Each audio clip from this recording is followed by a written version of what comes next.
Hoje nós vamos aprender um pouco sobre os contos clássicos. Mas o que é um conto? O conto é um texto narrativo do gênero literário.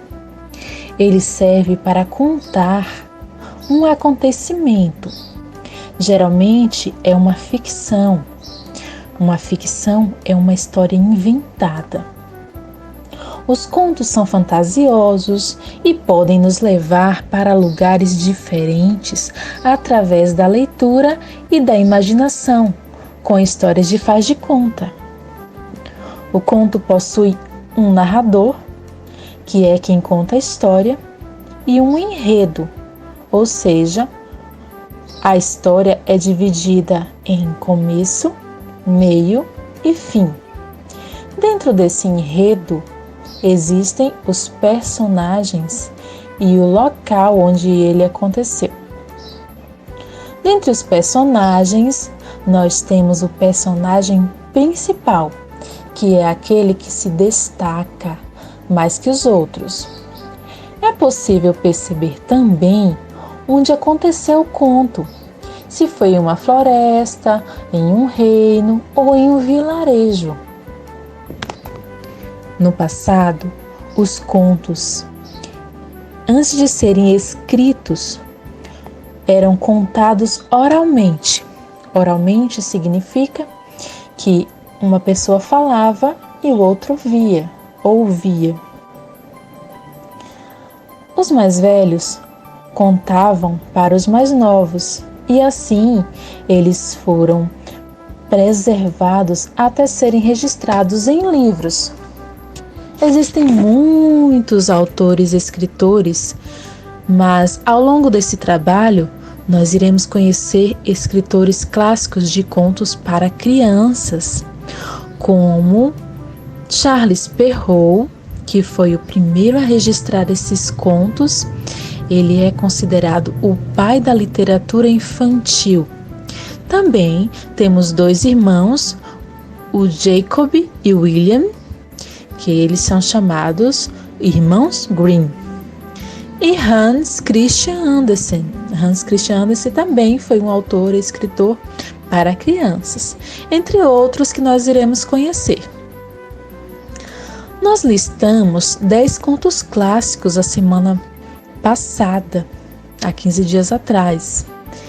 Dentre eles, foram escolhidos 3 por vocês. Os mais votados foram: em primeiro lugar, O Gato de Botas. Em segundo, Branca de Neve. E em terceiro, Chapeuzinho Vermelho. Então, vamos ao primeiro? Atenção à leitura, pois agora vamos viajar para um mundo diferente.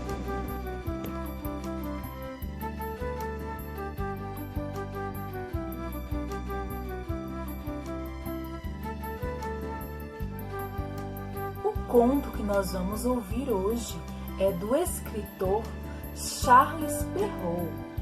Olha só, este foi Charles Perrault. Charles Perrault nasceu no ano de 1628 e viveu até o ano de 1703. Foi um poeta da Academia Francesa. Ele colocou no papel algumas das narrativas tradicionais que antes circulavam apenas oralmente entre o povo.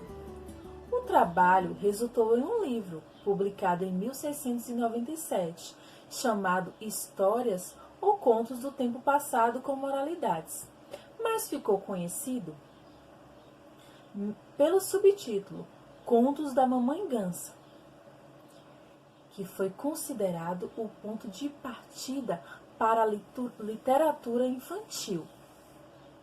E desde lá, estas obras de Charles Perrault vêm sendo levadas para diversos lugares, diversos países, e hoje chegou até nós.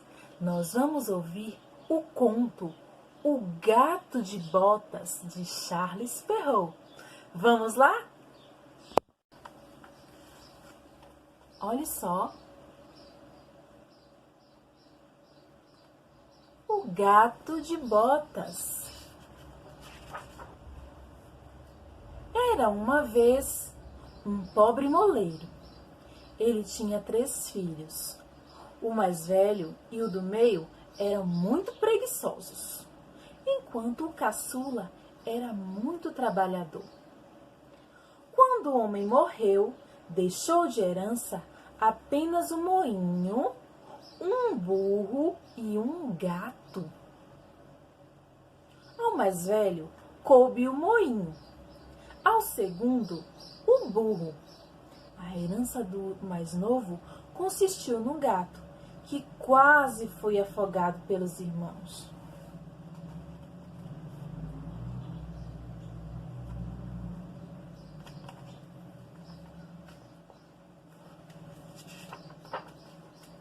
Os 2 mais velhos venderam o moinho e o burro e rapidamente gastaram todo o dinheiro.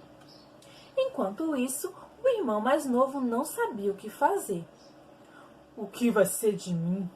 Tudo que tem no mundo é esse gato", dizia a si mesmo. E suspirava.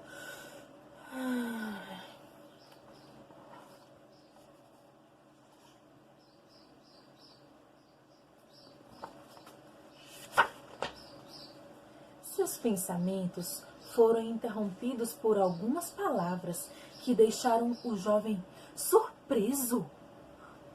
"Não se preocupe, meu bom amo. Vou multiplicar tudo o que você tem feito por mim.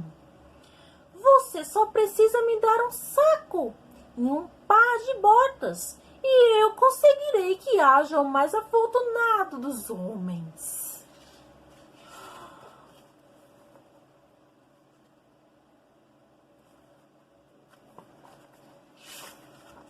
"Nossa! Eu mal tenho dinheiro para comprar o que me pede", respondeu. "Mas tudo bem. Não tenho nada a perder, eu vou arriscar." Quando o animal pôs as botas, o amo riu e disse: "A partir de agora, você será o gato de botas."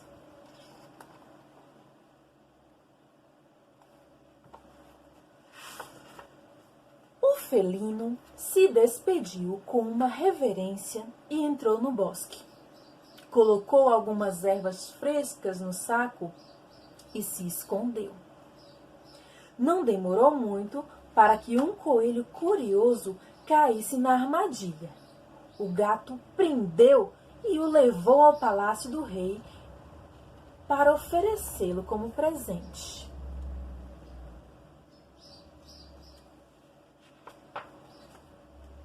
"Este belo coelho é um presente do meu amo, o Marquês de Carabás, para sua majestade", anunciou muito cortês. "Nunca ouvi falar do Marquês de Carabás, mas coelho é meu prato preferido." No dia seguinte, o gato caçou 2 pombas e também as levou ao monarca.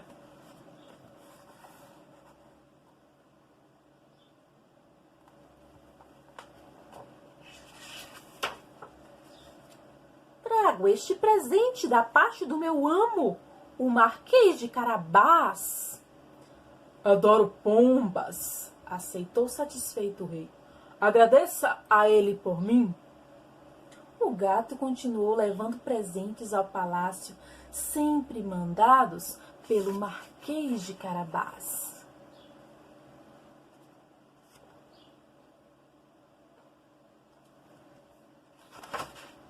Um dia, o gato propôs a seu amo que fosse tomar um banho de rio. Quando chegaram, o bichano falou: "Por favor, faça o que lhe peço. Tire as roupas e entre no rio. E lembre-se, de agora em diante, seu nome será Marquês de Carabás." O jovem não sabia o que o gato pretendia, mas confiou nele e atendeu a seus pedidos. Então, o gato se pôs a gritar a plenos pulmões: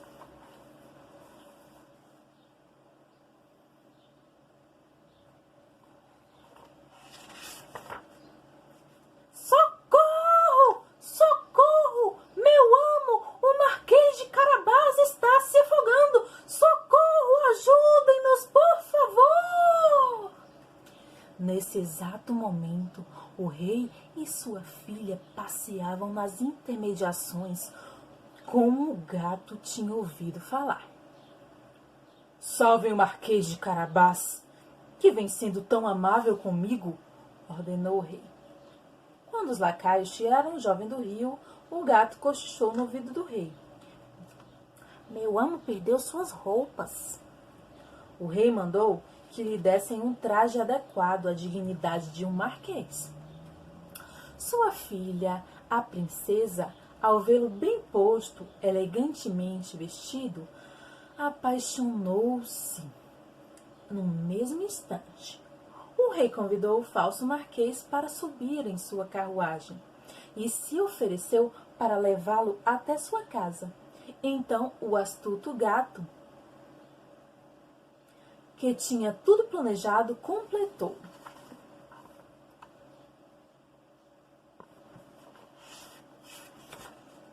O rei nos daria a honra de visitar o palácio do Marquês de Carabás? O rei aceitou o convite e o gato deu as indicações ao cocheiro. Depois saiu rapidamente para adiantar-se à comitiva. A todos os camponeses que encontrava, explicava. Prestem atenção! O rei está a caminho. Quando perguntarem a vocês a quem pertencem essas terras, vocês devem dizer que são do Marquês de Carabás. Se não fizerem isso, ele mandará cortar as suas cabeças. Acreditem! Mais adiante, encontrou um pastor e lhe pediu a mesma coisa. O rei passou por ali pouco depois e perguntou. Digam, de quem são aquelas ovelhas?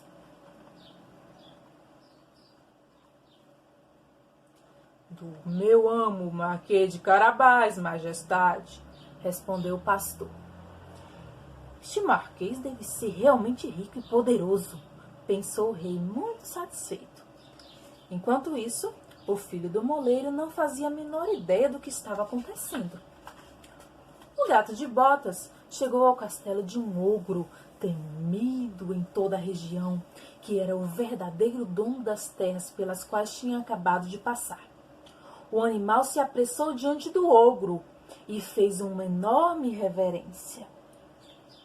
Sinto-me honrado por estar diante do homem mais poderoso do mundo.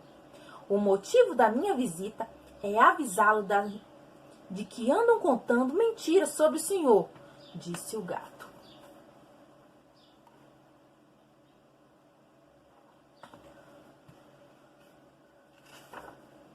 O que estão falando sobre mim?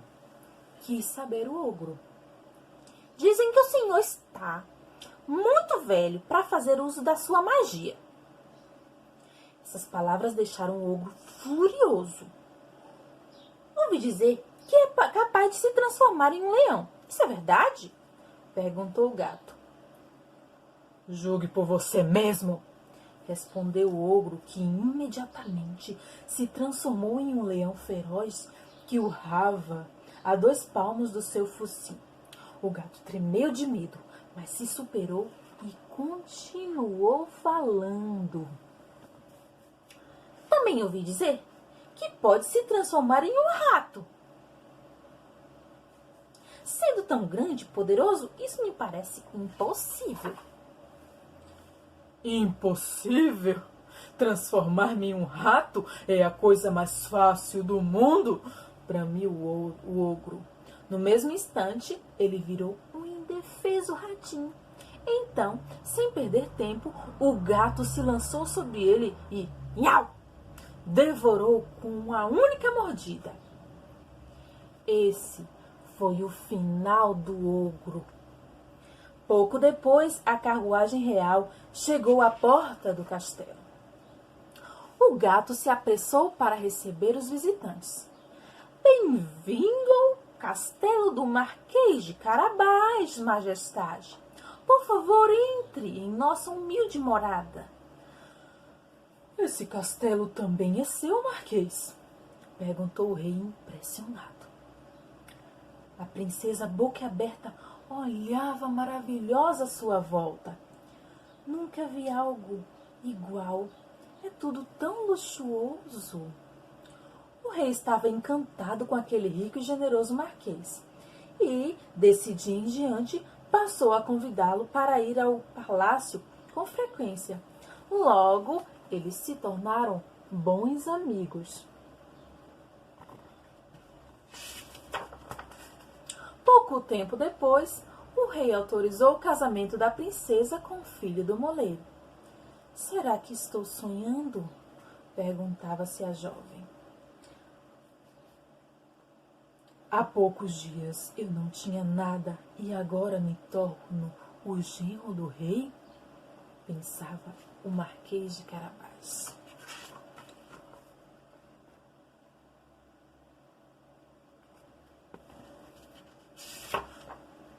O casamento foi comemorado com uma grande festa e os noivos foram muito felizes. O jovem não se esqueceu do gato de botas, que passou a viver na corte com todas as comodidades.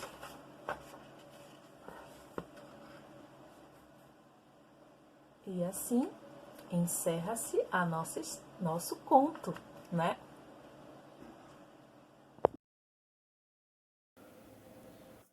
Um beijo e até